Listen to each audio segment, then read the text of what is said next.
Sur le site de Microsoft, vous pourrez retrouver dans la documentation comment implémenter une application WPF avec le modèle .NET Core, la version 6 et la version 5 même.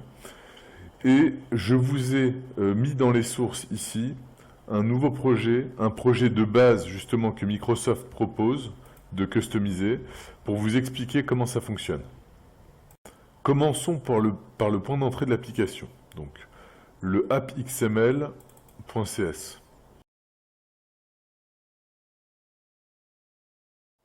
Dans le constructeur de la classe app, qui est le point d'entrée d'une application WPF, Microsoft préconise de créer le host de l'application en définissant la méthode configure app configuration qui permet de configurer les packages externes et la méthode configure services qui permet de configurer les services du container. La classe MainActivityViewModel permettra de lier les contrôles d'une fenêtre à ses propriétés et la classe MainWindow est la fenêtre créée par défaut dans une application WPF.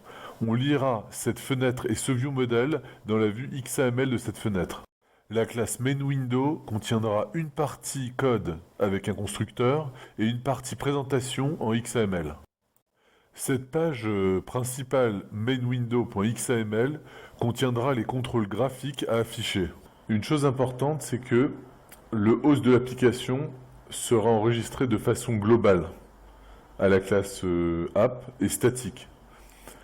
Ceci car on va avoir des fois besoin de récupérer des viewModels du conteneur qu'on a enregistré et notamment ici dans le app si on regarde la partie XAML, on a accès à un ViewModel Locator. Ce ViewModel Locator, c'est un pattern ici qui permet de récupérer justement depuis le host l'instance MainViewModel qui est enregistrée dans notre conteneur. Dans ce répertoire aussi, vous avez les styles de vos contrôles, si vous voulez styler l'application. Dans le ViewModel, vous avez tous les ViewModels qui correspondent à vos formulaires.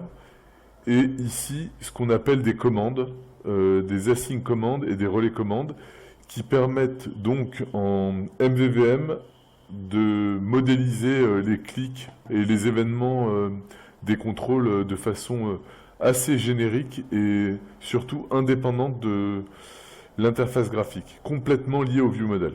Voilà. Ici, le appsettings.json, on va créer une autre application qu'on va appeler Stack Manager. Je vous le laisse pour l'exemple si un jour vous voulez repartir d'un projet vierge.